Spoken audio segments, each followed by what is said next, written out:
Welcome back, everybody, to more Atlas Reactor here on additional Pylons games. We're continuing our playthrough of all the different characters, trying them out, testing them out, giving a beginner's guide so that you can get started on some best practices on how to use all the different characters. So today we're working on Kaigin.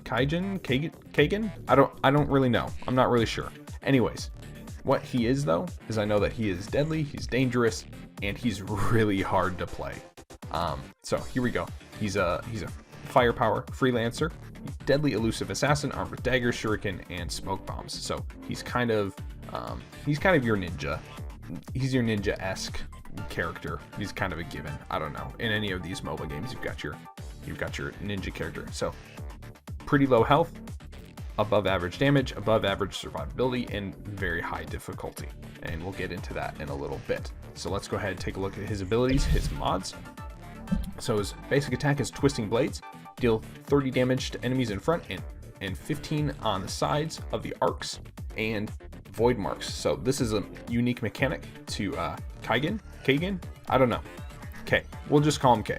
Anyways, if you attack an enemy, if you deal damage to them, you Void Mark them. So the next time, and what that means is that if you attack them again the next turn, you'll deal an additional 10 damage to them. And it doesn't stack, but it continues on every time you attack them. So you attack an enemy the first round, then second round you deal an additional 10 damage. Attack them the third round, you again deal an additional 10 damage. So it allows you to, it incentivizes you as a player to chase down enemies and to continuously attack them. Anyways, so you gain 10 energy for the first enemy hit, and there's a little bit of a bug going on there, but you also get 4 energy for each additional enemy hit. Mod Fury of the Void, increase the size of the frontal cone by 100%. So you got a bigger damage radius in order to do 30 direct damage there to the front. Razor Tempest is our next attack. It's a 2-turn cooldown blast. Throw 3 shurikens, each dealing 20 direct damage. Deals 5 additional damage to each shuriken that hits the same target. So you can see there in the little preview, you're able to adjust your targeting reticle to either have all the attacks go into one line or to have them split off a little bit. Void Mark, obviously you deal 10 additional damage to a target if you damage them last turn. Flurry of Knives is our mod, reduce the cooldown by 2 turns, so basically an instant refresh if no targets are hit. So this mod incentivizes you once again to be very aggressive when it comes to throwing these. If you miss, not a big deal, you can attack again next turn with them. However, this Razor Tempest is very important for setting up Void Marks, allows you to mark your target from a distance and then engage them or continuously damage them. Again, combining with Twisting Blades and our next ability, Void Strike. This is our dash attack, 4-turn cooldown, teleport to an enemy and slash them, dealing 30 direct damage. And here's the other unique thing that you have with K here, whatever his name is. You can move after teleporting. This is a big deal because what this allows you to do is a very precision strikes. Move in, move out, dealing damage. Void Mark again, deal 10 additional damage if you damage them last turn. And I've gone for the Elusive mod. You gain haste for the turn. Basically what this means is that I'm able to Void Strike in, move in, and instead of only being able to move a little bit, I can actually do a full hit and run attack. I can hit an enemy from a quarter of the way across the map, a third of the way across the map, and then run back around and run to safety. It's very useful for guerrilla tactics, which again fits in very well with his ninja style attacks. Shadow Stalker, this is a 6-turn blast, 6-turn cooldown blast attack. It's a free action, so you drop a smoke bomb at your location, blocks enemy line of sight, and you gain invisibility until the end of the next decision mode. Gain 8 energy on cast, and you slow. The mod that I have is slowing enemies until the next turn. I'm not really sure if that's the best mod. Again, it's the one that I've got, but I don't think it's necessarily the best. That's just, I don't know. I would look at some other guys to see what they think. Basically, this is your, I don't know. This is kind of an all-purpose get out of jail free card kind of thing. It's just a disruption ability. I feel like this ability is a little bit, it's purposely weak because his other abilities are so strong. The thing that probably I use it the most for though is actually to gain invisibility when I'm out of an enemy's line of sight so that I can move fully into an area to do some guerrilla attacks. That's kind of the idea that I use it for. Also, you can use it to try and get away, but I use it more for insertion rather than removal. That's just the way I play it. We've got our ultimate here. It's a dash attack, teleport to a location, deal 50 damage if there's only one target in the area. If there's more than one target, deal damage to all targets, or sorry, damage dealt to all targets is reduced by 10 for each target after the first. Basically, you do 40 damage if there's more than one target. You can move after teleporting. Again, very important, because what it allows you to do is it allows you to move in, attack, and then move out of an enemy's range for them attack. Mods, we've got Phantasmal Flurry. The damage penalty for multiple targets is reduced from 10 to 5, so it just increases your damage potential there a little bit. Catalyst, I've got Turtle Tech, Shift, and Second Wind. Pretty standard across the board. If you wanted to be really aggressive, you could go for Critical Shot. Critical Shot, in addition to Spectre of Death, with a Void Mark on an enemy, you can Toon Turn kill some enemies, but it's very dangerous, it's very risky, probably only for more of those top tier players who I'm not sure if they'd be watching this video. If you are, welcome, and I'm very honored. Anyways, I go for Turtle Tech because K here, whatever his name is, he is he's very much a glass cannon, paper tiger, whatever the term is. Very high damage potential, and a guerrilla style attacker, but at the same time, very vulnerable, not a whole lot of health. Anyways, I've been talking way too much. Let's go ahead and get into the game. It's a little slow here for some reason. There we go. All right, so we've got Rask, Gray, and Sue Ren as our allies. We're going up against Lockwood Phaedra, who is the new frontline enemy, frontline freelancer, Aurora, and Zuki. Again, one thing that you'll notice with K, though, is that he's very much, he's about precision attacks. Very, I don't know, instead of, well, I think that Rask is the best comparison. Rask is very much in your face. I don't care if you hit me. I'm just going to hit you back. I'm going to hit you harder and chase you down. With K, he's more of, I'm going to be elusive. I'm going to be out of sight, out of mind. And then when you least expect it, I'm going to come in, deal a whole bunch of damage, and move out before you're able to hit me. Which is, your team is ready. It makes positioning very important for K, because he doesn't have a whole lot of health as compared to some other frontline freelancers. So let's go ahead, go to my favorite spot. Right there. But you can see right here that we actually have the ability to Void Strike right here on Aurora. And I'm going to go ahead and do that. So we can move, and we're going to... There's nowhere really...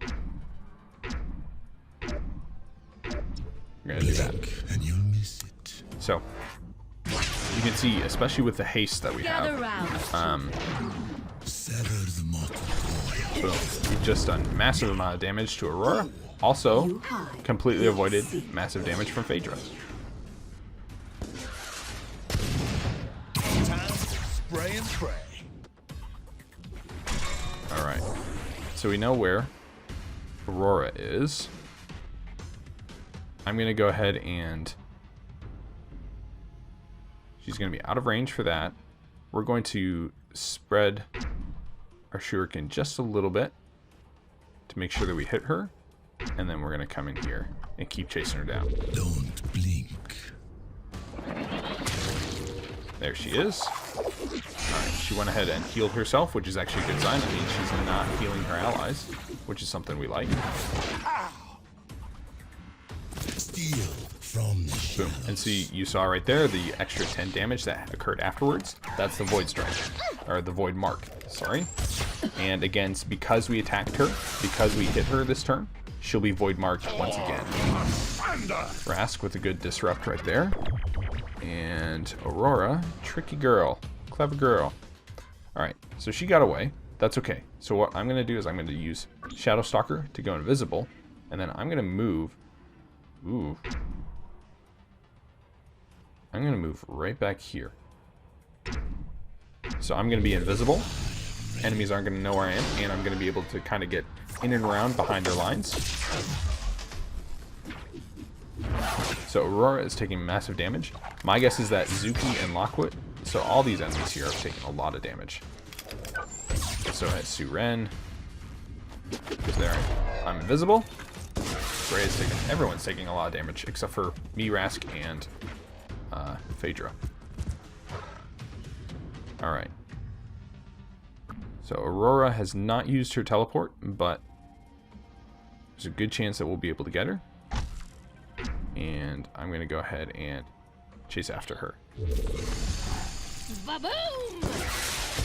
So you can see I'm intentionally, with Kay here, I'm intentionally staying out of the middle. Again, he's only got 135 health points, which is actually lower than Aurora. Aurora has, I believe, 160. So, something to keep in mind there. She's very, sorry, not she. Kay is very much, again, a glass cannon. Gotta stay out of the middle. Gotta stay away from enemies who might come after you. All right. So I think we're going to take a little bit of damage here, so let's go ahead and use Turtle Tech. We can deal a good amount of damage to both these enemies, and then come here for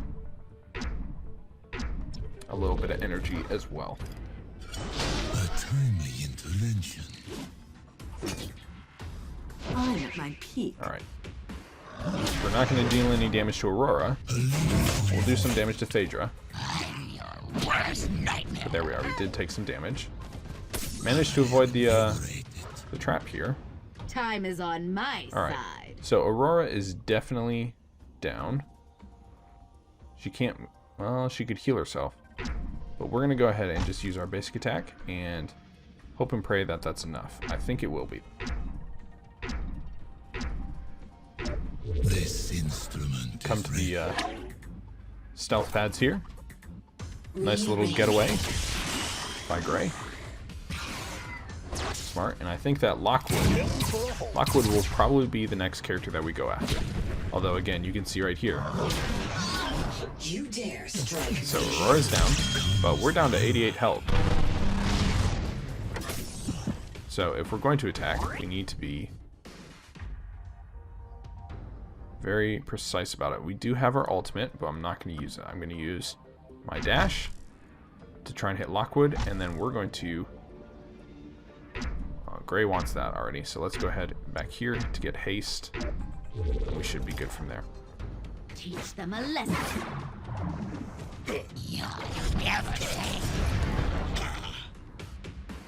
There's no escaping my Nice job. So Lockwood is most likely dead, because chances are he decided that he wanted to move through one of these barriers here. Stand next to each other. No, he didn't. Amazing. Okay. So let's go ahead and use our ultimate then. And we can see we're going to get... Well, do we want to do that? Lockwood will probably use his. So I'm going to go ahead and use this as an opportunity to just gain some health and reposition.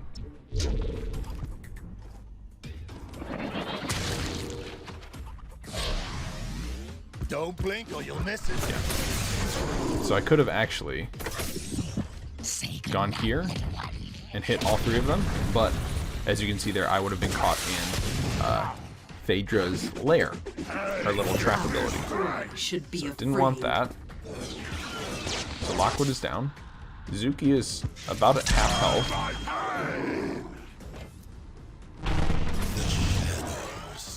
And we're in a pretty good spot. Alright, so Zuki is probably going to try and target us. So let's go right here. We can hit both Aurora and Zuki. And then we'll just have to move back here into cover. Too easy. Suren shielding herself. Fairly wise. And we can see Zuki here. Bogey's in my sights. Oh yeah. Time itself cannot stop me. There we go. Zuki is down. with that, she's most definitely Careful, down. I hit back.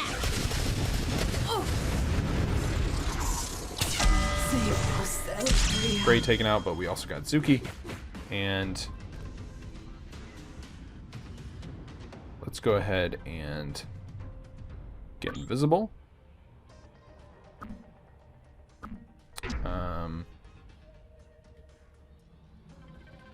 Just use our basic attack.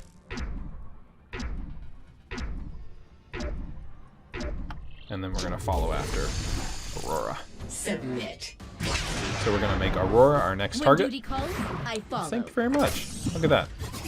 Nice little heal. Would have been better if she had bounced over this way, though. But nice job on Rask. So we've repositioned the enemy so that, Back on the hunt. and we're definitely just going to keep after Aurora at this point. All too easy. So you can see here Deploying again, catalyst. Kaigin very much a Accept your aggressive, mortality. but at the same time he's a glass cannon. We're at 90 health right now. The shadow And the only reason that I've survived this long really is because I've chosen to stay out of the middle.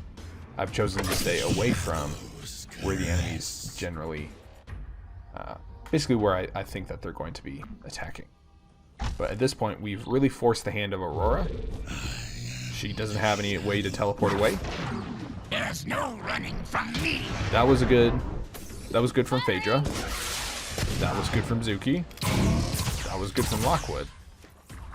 And you can see right there that even without any big attacks, any big spells, anything like that, we're very low.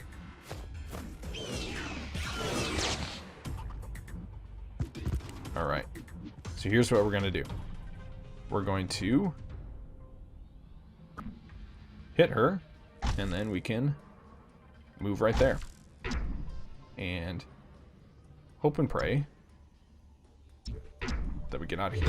Alright, so there we are. So the good thing is that we're going to attack her. Oh, turtle tag. So we attack during the dash phase. Rebuild the body. She is down right Cannot now. be stopped. I don't know of any other healing abilities. Anything else that could happen? You can see right there, Phaedra almost killed us. Typical. Ooh. Lockwood would have killed us with that attack. But there it is. We've won. So you can see, again, with Kay, very much a glass cannon character. High damage output, but he's a guerrilla character. He's very much about in and out, striking quickly, striking hard, and attacking on, hopefully, if possible, single targets for high damage, but he does have the ability to attack multiple targets and do some burst damage with his void marks. So you can hit 3 enemies with your shuriken. You could also hit more enemies with your area of effect basic attack and do a lot of extra damage with those void marks. So there we are. Got a victory. Did pretty well with Kay. Pretty proud of myself actually. Some of these practice games with him were pretty painful actually. Again, he's a very high difficulty, and I very much encourage you to look at some higher level positioning guides if you're interested in using Kay. So thanks again for tuning in for another character guide here on it. Additional Pylons Games. Jeez, forgot my own channel name. Goodness gracious. Anyways, thanks again for tuning in for more Atlas Reactor here on APG. Hit like and subscribe. Check out some of the other series going on the channel. Leave a comment below and connect with me on Twitter. So thanks again for tuning in, and we'll see you next time here on APG.